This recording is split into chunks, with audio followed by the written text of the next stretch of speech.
She was lost long before the storm found her. In the shadow of a snow-covered forest where silence pressed heavy, like grief, a woman knelt shivering, forgotten by the world, by herself, by hope. No coat, no warmth, not even a prayer left on her lips. But something golden moved through the storm. A creature with no words, no home, no reason to trust again. Yet it came anyway, and as it lay beside her, shielding her from the frostbite of life, one truth whispered between heartbeats. Sometimes heaven sends help on 4 legs. Chapter 1. The Girl in the Snowbound Forest. In the western reaches of Colorado, just outside the forgotten edge of Aspen Ridge, winter fell not as a gentle whisper, but as a consuming hush. Snow draped the pine trees like layers of silence, thick and unyielding. The sky that day hung low with storm clouds, gray and swollen, and the air carried a promise of isolation, the kind only deep wilderness can deliver. The nearest paved road was over 12 miles away, and the dirt tracks leading into the forest had long since been swallowed by ice. Somewhere beyond all that, in a clearing surrounded by towering pines and crooked shadows, stood a cabin barely more than timber bones and shingled skin. Smoke no longer rose from its chimney. Inside the cabin lived a woman not much older than the snow itself felt that day. Her name was Grace Sullivan, 27 years old, once a trauma nurse in Denver, now something between exile and ghost. Grace stood at 5'6" with lean limbs and a delicate strength that came not from gym routines but from long nights holding scalpels and prayers in equal measure. Her auburn hair was always pulled into a low practical braid, and her eyes, green like rain-dark moss, held the wary caution of someone who had seen too much blood, too many final breaths. She had once been swift in movement and thought the kind of person others turned to during crisis. But a year ago, during a chaotic night in the ER, Grace had misread a dosage instruction. A 10-year-old boy had died. The hospital cleared her of liability. But grief never needed a judge to convict. PTSD took her sleep. Shame took her career. And she, in turn, took herself into the woods, chasing something that wasn't forgiveness, but might have been its shadow. She had lived alone for 8 months, chopping her own firewood, fishing, when the lake permitted growing vegetables in a small garden that now lay buried in snow. She spoke to no one but herself, and even then only when necessary. On this particular evening, a storm moved in faster than the forecast had warned. The wind howled through the pines like wolves too old to hunt, but too proud to die. Grace, noticing her dwindling supply of firewood, bundled herself in her thickest coat, wool lined with patches sewn from old jeans, and pulled her boots over 2 layers of socks. She wrapped a scarf around her mouth, grabbed a hatchet from its nail by the door, and stepped outside. The cold greeted her not as an old friend, but as a memory sharp and unrelenting. Snow crunched beneath her boots as she made her way toward a cluster of fallen logs she had spotted earlier. But the light faded quicker than expected. Wind whipped across her face. The snow thickened to a near whiteout. She reached the logs, placed her hatchet down, bent to clear the top, and slipped. The patch of ice was invisible under the powder. Her boot slid out from under her. Her shoulder slammed the frozen bark. Her head caught the edge of a buried stump with a sound too soft for what it caused. Grace dropped like a marionette with its strings cut. Silence. The snow began to cover her. Somewhere in the forest, not too far, a shape moved between the trees. He was not wild, though his coat carried burrs and frost. He was not a threat, though his frame was strong and steady. Marley, a 6-year-old golden retriever. Golden as warm wheat, but dulled by months of cold solitude, was a creature with no collar, no home, and no destination. 2 years ago, his human, a boy who had whispered secrets to him at night, had vanished after a lake trip gone wrong. Marley had waited. Days turned to weeks. The town forgot. But Marley did not. He survived on instinct and memory, moving from cabin porch to snowbank, never settling. Yet tonight something called him. Scent, perhaps. Or something older, deeper. He found her just before nightfall. Her body half buried in snow breath, shallow fingers blue. Marley approached cautiously, sniffing her glove, her hair the blood at the edge of her temple.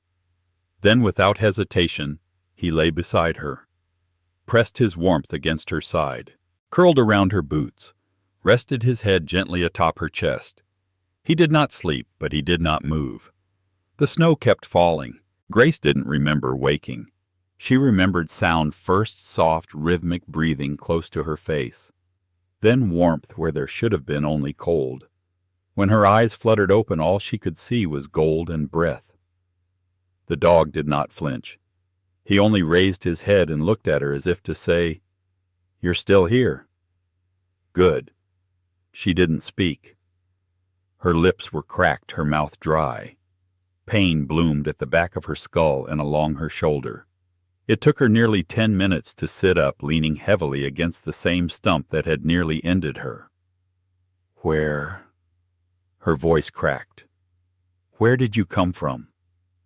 The dog didn't answer, but his eyes never left hers. She lifted a hand. He sniffed it, then licked her fingers gently like a priest anointing the dying. With effort she stood. Her legs shook. Her fingers burned as blood began to return. The storm had passed during the night. The path home was visible now, though covered anew in snow. "Come on," she murmured. He followed. By the time she reached the cabin, Grace was trembling. She collapsed inside, half falling against the door, and the dog padded in after her without hesitation. He circled once near the hearth and lay down, tail thumping once against the wood. She stared at him. "I should name you," she said eventually. "You don't look like a bandit. Or a duke. Marley, maybe." He tilted his head. "Yeah, Marley," she said, and the dog wagged his tail once. Later that night, after she had lit the fire and treated her wound with the last of her antiseptic, Grace sat on the floor wrapped in a blanket staring at Marley. He lay across from her paws, tucked beneath him, eyes half closed. The firelight caught the amber in his fur and made him look like he belonged to the hearth itself. "Why'd you stay?" she asked. He didn't answer, but he didn't look away either. And for the first time in months, Grace felt a presence that didn't feel like a weight, but like something that might carry part of hers. Chapter 2. The Scars That Don't Show. Grace woke to a different kind of quiet. Not the oppressive silence of isolation she had grown used to in her forest sanctuary, but a quiet that carried a presence alive, steady and breathing. Marley lay curled at the foot of her bed, his golden fur catching the light seeping through the frosted window pane. His eyes opened as she stirred, but he didn't rise. He only thumped his tail twice against the floor, slow and soft, as if to say, "I'm still here." She sat up, wincing as the soreness in her shoulder and neck flared. The bump on her head had grown into a deep, aching bruise, but the fog in her mind had cleared. And there he was, the dog who had saved her, still watching over her like some silent sentinel carved from gold and willpower. "You're really not leaving, are you?" she murmured, brushing her fingers over his head. He leaned into her touch. Later that morning, Grace made oatmeal with the last of her rolled oats. Marley sat patiently, eyes trained on her hands but never begging. She split the bowl with him, sliding it toward the floor. "You're the first thing I've talked to that isn't the wind," she said. Marley wagged once as if content with the honor. Though every fiber of Grace told her to remain guarded, she found herself softening. She put down an old quilt near the hearth. Marley accepted it without question, circling twice before curling up with a sigh. By noon she had begun speaking to him aloud, not because she expected him to understand, but because her voice needed the exercise. "I wasn't always like this," she told him quietly, as the fire popped behind her. "I used to love the chaos. I was fast, efficient, necessary." Her eyes drifted to a framed photograph on the shelf above the fireplace, her in hospital scrubs smiling with colleagues under fluorescent lighting. "I haven't smiled like that in a long time." 5 miles south, tucked behind the edge of the forest where the trees thinned and the land began to roll toward the valley, stood a modest 2-story farmhouse painted deep blue. The porch sagged slightly at the corners, but the wind chimes still sang, and the garden, though now frozen, wore the ghosts of summer's sunflowers. This was home to Ethan Cole, 35 years old, tall with square shoulders and a kind but worn expression. He had sun-touched skin and a short beard that had begun to gray along the edges, not from age, but from grief. His eyes, a shade of hazel, darkened by sleepless nights, carried the weight of a man who had learned how to carry on without truly moving forward. Ethan had once been a high school history teacher until cancer took his wife Rachel 2 years earlier. He left the classroom, but not the town. Since then, he'd done carpentry odd jobs, anything that kept his hands busy and his mind from breaking. His daughter, Lila, 6 years old, was the anchor tethering him to the world. She had Rachel's curly chestnut hair and Ethan's steady eyes. She was quiet, sensitive, with a voice that often sounded like a whisper wrapped in wonder. A year ago, she had wandered too far into the woods while chasing a red-tailed hawk. By the time Ethan found her frantic, breathless, she was curled beneath a pine tree, safe and warm, and beside her stood a golden retriever. He waited with me, she had told him, tracing her small fingers along the dog's side. The dog had vanished before Ethan could see him again. But Lila never forgot. She named him Angel Dog. On this winter morning, Lila stood by the window watching the trees sway. "He's back," she said suddenly. Ethan looked up from his mug. "What Angel Dog?" she whispered. He found someone else. He stared at her, puzzled, until Lila pointed. From their view, smoke curled from the chimney of a cabin deeper in the woods, smoke that hadn't been there for months. A narrow trail of paw prints had appeared in the snow leading to the tree line. Ethan's heart quickened. Later that day he set out walking the familiar trail. He brought a peace offering, a loaf of bread wrapped in a towel and a thermos of spiced cider. The snow was thick, but the prints were fresh. They led to a clearing, then a cabin.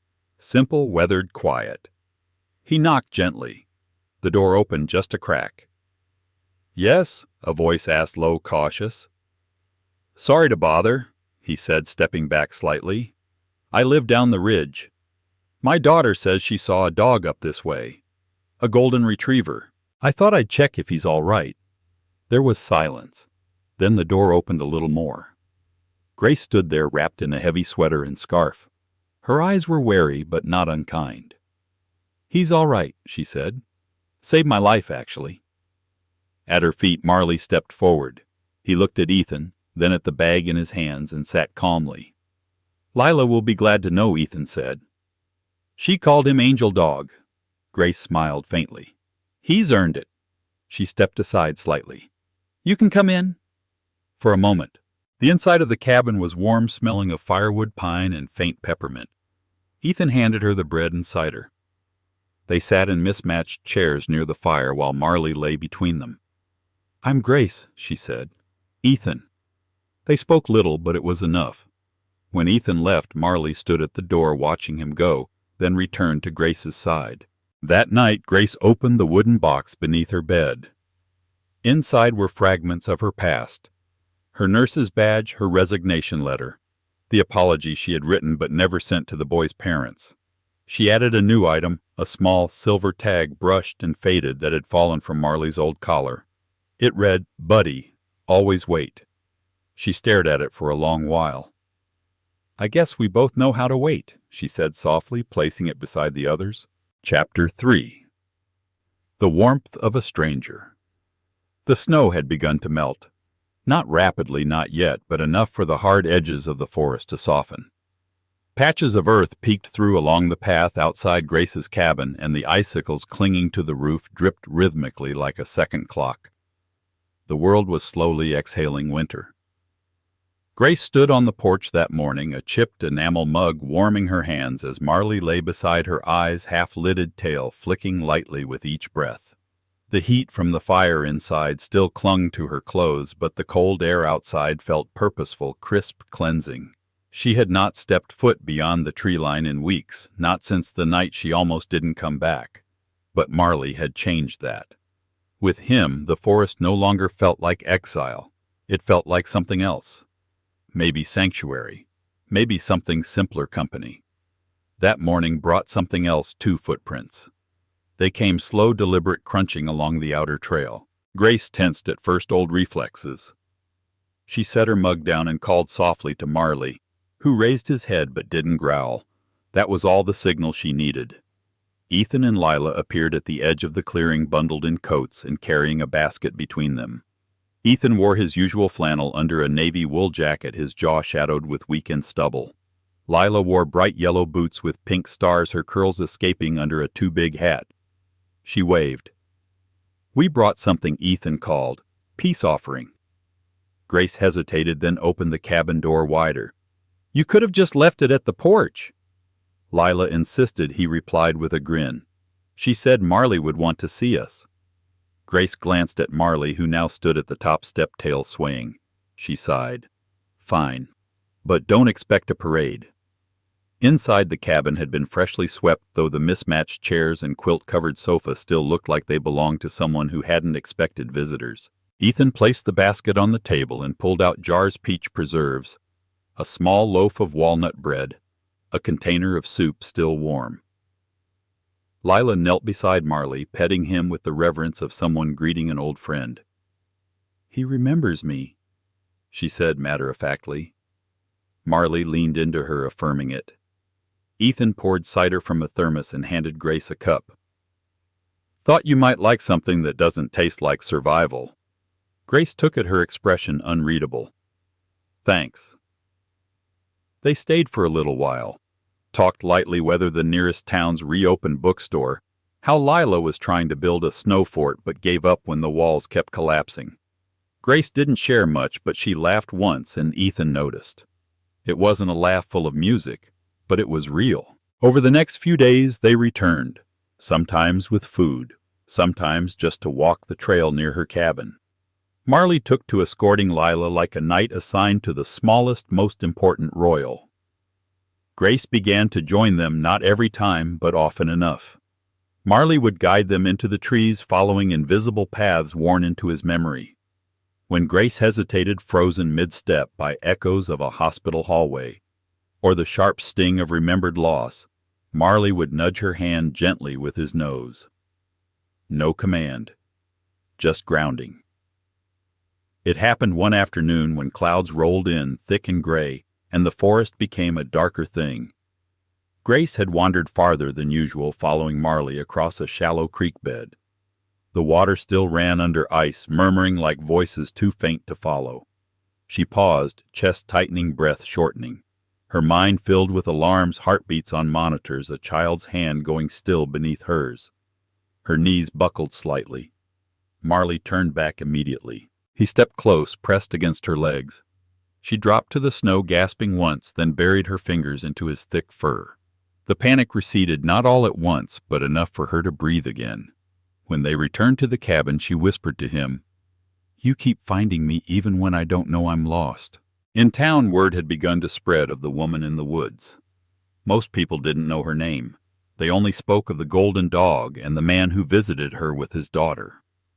One person who paid attention more than most was Sarah Calhoun, the owner of the general store, and a former EMT who had served the county before arthritis forced her retirement.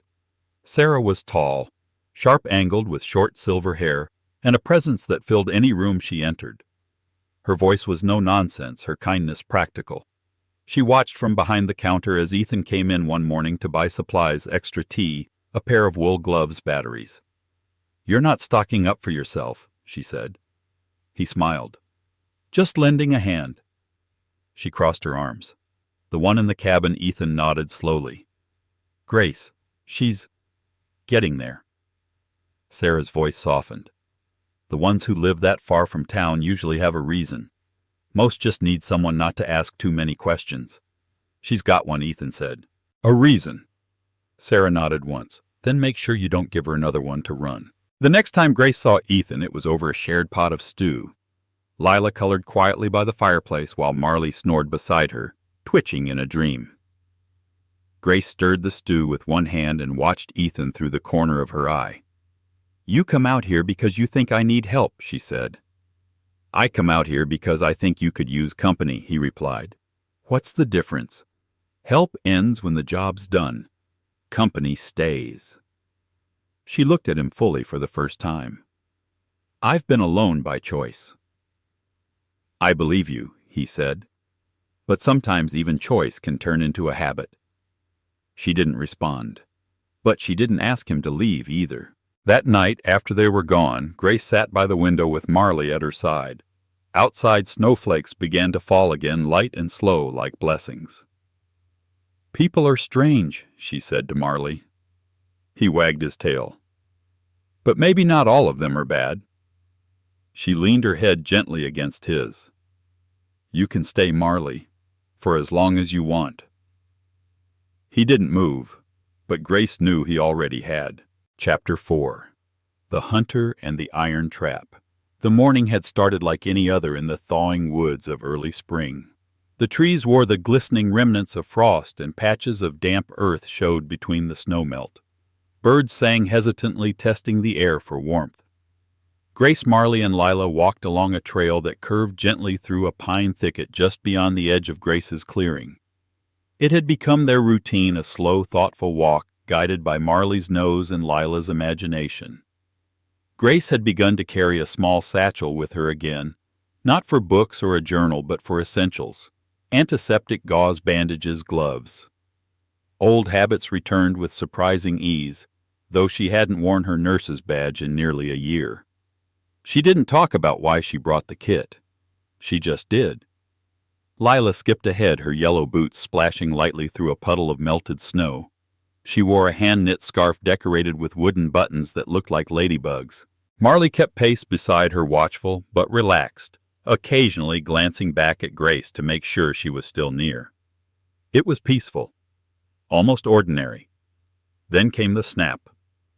A sharp mechanical crack followed by a yelp, short but unmistakable.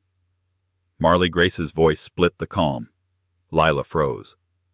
Marley had darted ahead into a small grove where a dead branch crossed the path. Grace reached him in seconds, dropping to her knees in the mud beside him. He lay on his side paw, caught in a steel-jawed trap half buried in leaves. Blood spotted the snow around it. Marley whimpered, eyes wild with pain, but he didn't struggle. Not with her there. Grace's hands moved before her thoughts could. Lila, she said calmly but firmly, I need you to step back. Call your dad. Now. Tell him it's an emergency. Lila nodded, trembling, and ran back toward the trail. Grace turned her attention to Marley. The trap was rusted, the kind not legal for use in this part of Colorado. Someone had set it illegally and recently. Grace's stomach twisted with anger, but she buried it beneath focus. She opened her satchel and put on a pair of latex gloves with practiced ease.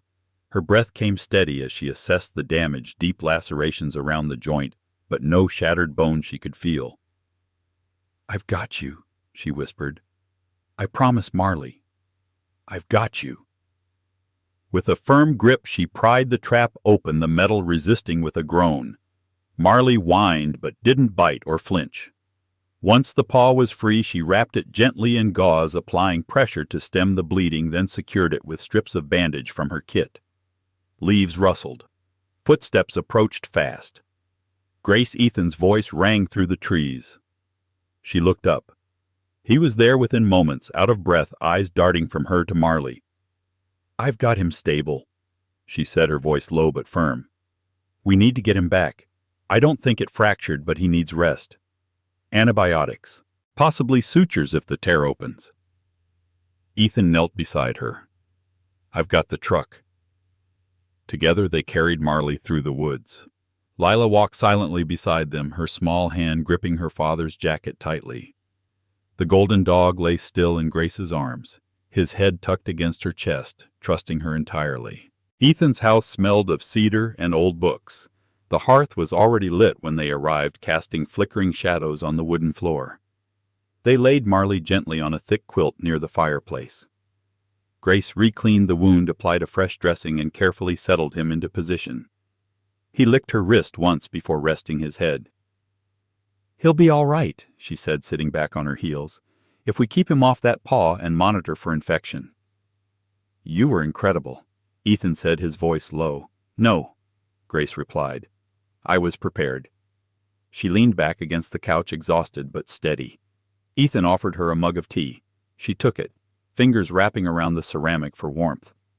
"I'm sorry she saw that," Grace added, glancing at Lila, who sat curled in an armchair, blanket around her shoulders, watching Marley intently. "She's stronger than she looks," Ethan said, "just like her mom." Grace glanced at him. "You don't talk about her much." He nodded. Rachel was full of light. The kind of person who remembered your favorite kind of pie and showed up with it on the worst day. Lila has her heart. Grace didn't reply immediately. That kind of love stays with you, even after. They sat in silence for a while. Marley breathed slowly by the fire, the house warm with quiet. As the clock neared midnight, Ethan stood. "You can stay if you want. I mean, there's a guest room. You shouldn't hike back tonight." Grace hesitated. She hadn't slept anywhere but her cabin in nearly a year. But looking down at Marley, she knew she wouldn't leave him. Not now. "All right," she said softly. "Just for tonight." The guest room was simple bookshelves, a handmade quilt, the faint scent of lavender soap. Grace stared at the ceiling for a long time before closing her eyes. Her mind replayed the trap, snapping shut the blood, the calm she'd summoned out of muscle memory. She hadn't frozen. She hadn't failed. And she was here sleeping under someone else's roof, trusting someone else's kindness for the first time in a very long time. In the early hours of the morning, Grace stepped into the living room barefoot and quiet. Marley lifted his head but didn't rise. She sat beside him on the floor, rested her head lightly against his shoulder. "You stayed when no one else did," she whispered. "So I'll stay too."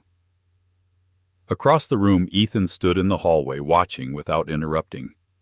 He didn't say a word. But in the hush between two broken people, something unspoken settled in the air, fragile, patient, and real. Chapter 5.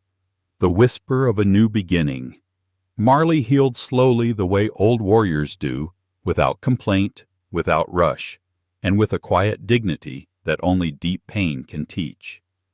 For the first week after the trap, he limped gently through Ethan's home, resting mostly by the fireplace, where Lila read him stories, as though the cadence of her voice could stitch wounds faster than time. Grace remained by his side most days, checking the bandages twice daily, carefully cleaning the wound, measuring his temperature with practiced fingers. He never pulled away. Ethan watched the way she moved around Marley, not just with competence, but with devotion. There was something in her touch that made even silence feel healing.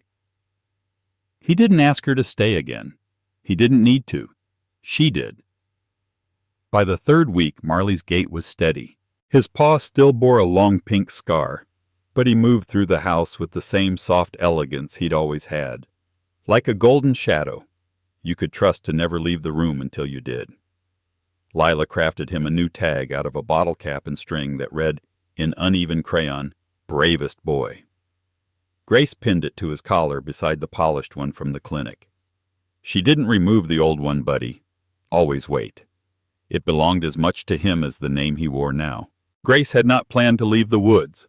She had imagined herself fading there year by year until the trees simply forgot she hadn't always been one of them. But after the trap and the way Ethan's home had held her not with obligation, but with simple acceptance, the silence of the forest felt different, less sacred, more isolating. One clear morning, she packed a duffel bag with her essentials.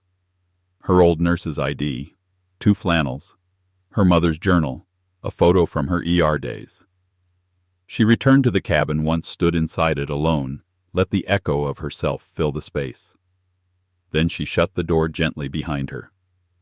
The move into town wasn't dramatic. Ethan cleared a corner of the guest room for her things. Sarah Calhoun, ever the unspoken town matriarch, arranged with the Hollowbrook Clinic to schedule an informal interview. Dr. Victor Hale, who had met Grace once while examining Marley, welcomed her back into the field like a soldier returning from exile. "You're not rusty," he told her after watching her change a dressing. "You just needed to remember you still belong here." Grace began working 2 days a week at first. The clinic was small, 2 exam rooms, a narrow hallway lined with posters about allergies and cholesterol, a waiting area with chairs that squeaked when you shifted your weight. The receptionist, Danny Morales, was 24, tattooed and friendly in a way that didn't require reciprocation. She wore her black curls piled on top of her head and had a collection of glitter pins for different moods. Danny liked Grace immediately. "You look like someone who doesn't mind silence," she said on the first day. "Most people try to fill it. I respect restraint." They made a quiet team. Grace handled patients with gentle efficiency. She didn't offer more than she had, but what she did give was steady, measured.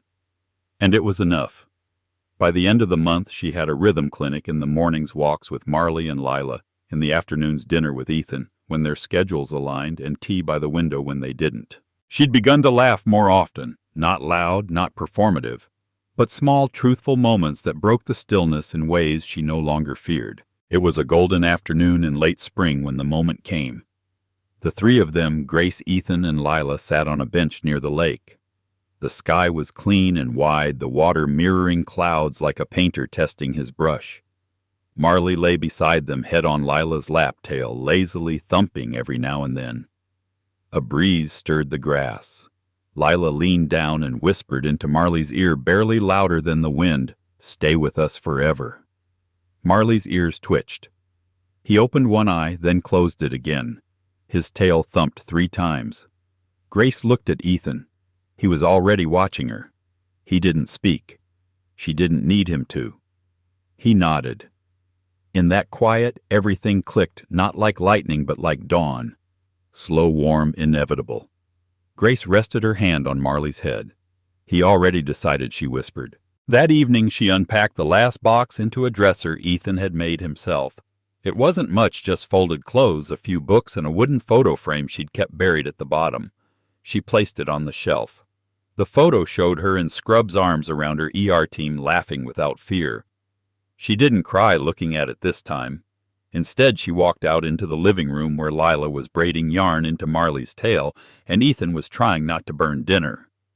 "Do you guys need another pair of hands?" she asked. Lila looked up. "Only if they're staying forever." Grace smiled. "They are." Chapter 5. The Whisper of a New Beginning. Marley healed slowly, the way old warriors do, without complaint, without rush, and with a quiet dignity that only deep pain can teach. For the first week after the trap, he limped gently through Ethan's home, resting mostly by the fireplace, where Lila read him stories, as though the cadence of her voice could stitch wounds faster than time. Grace remained by his side most days, checking the bandages twice daily, carefully cleaning the wound, measuring his temperature with practiced fingers. He never pulled away. Ethan watched the way she moved around Marley, not just with competence, but with devotion. There was something in her touch that made even silence feel healing. He didn't ask her to stay again. He didn't need to. She did. By the 3rd week, Marley's gait was steady. His paw still bore a long pink scar, but he moved through the house with the same soft elegance he'd always had, like a golden shadow you could trust to never leave the room until you did. Lila crafted him a new tag out of a bottle cap and string that read in uneven crayon, "Bravest Boy." Grace pinned it to his collar beside the polished one from the clinic. She didn't remove the old one, buddy. Always wait. It belonged as much to him as the name he wore now. Grace had not planned to leave the woods. She had imagined herself fading there year by year until the trees simply forgot she hadn't always been one of them. But after the trap and the way Ethan's home had held her, not with obligation but with simple acceptance, the silence of the forest felt different, less sacred, more isolating. One clear morning she packed a duffel bag with her essentials, her old nurse's ID, 2 flannels, her mother's journal, a photo from her ER days. She returned to the cabin, once stood inside it alone, let the echo of herself fill the space. Then she shut the door gently behind her. The move into town wasn't dramatic. Ethan cleared a corner of the guest room for her things. Sarah Calhoun, ever the unspoken town matriarch, arranged with the Hollowbrook Clinic to schedule an informal interview. Dr. Victor Hale, who had met Grace once while examining Marley, welcomed her back into the field like a soldier returning from exile. "You're not rusty," he told her after watching her change a dressing. "You just needed to remember you still belong here." Grace began working 2 days a week at first. The clinic was small, 2 exam rooms, a narrow hallway lined with posters about allergies and cholesterol, a waiting area with chairs that squeaked when you shifted your weight. The receptionist, Danny Morales, was 24, tattooed and friendly in a way that didn't require reciprocation. She wore her black curls piled on top of her head and had a collection of glitter pens for different moods. Danny liked Grace immediately. "You look like someone who doesn't mind silence," she said on the first day. "Most people try to fill it. I respect restraint." They made a quiet team. Grace handled patients with gentle efficiency. She didn't offer more than she had, but what she did give was steady, measured, and it was enough. By the end of the month, she had a rhythm clinic in the mornings, walks with Marley and Lila, in the afternoons dinner with Ethan, when their schedules aligned, and tea by the window when they didn't. She'd begun to laugh more often. Not loud, not performative, but small, truthful moments that broke the stillness in ways she no longer feared. It was a golden afternoon in late spring when the moment came. The 3 of them, Grace, Ethan, and Lila, sat on a bench near the lake. The sky was clean and wide, the water mirroring clouds like a painter testing his brush. Marley lay beside them, head on Lila's lap, tail lazily thumping every now and then. A breeze stirred the grass. Lila leaned down and whispered into Marley's ear, barely louder than the wind, "Stay with us forever." Marley's ears twitched. He opened one eye, then closed it again. His tail thumped 3 times. Grace looked at Ethan. He was already watching her. He didn't speak. She didn't need him to. He nodded. In that quiet, everything clicked, not like lightning, but like dawn. Slow, warm, inevitable. Grace rested her hand on Marley's head. "He already decided," she whispered. That evening she unpacked the last box into a dresser Ethan had made himself. It wasn't much, just folded clothes, a few books, and a wooden photo frame she'd kept buried at the bottom. She placed it on the shelf. The photo showed her in scrubs, arms around her ER team, laughing without fear. She didn't cry looking at it this time. Instead, she walked out into the living room where Lila was braiding yarn into Marley's tail, and Ethan was trying not to burn dinner. "Do you guys need another pair of hands?" she asked. Lila looked up. "Only if they're staying forever." Grace smiled. "They are."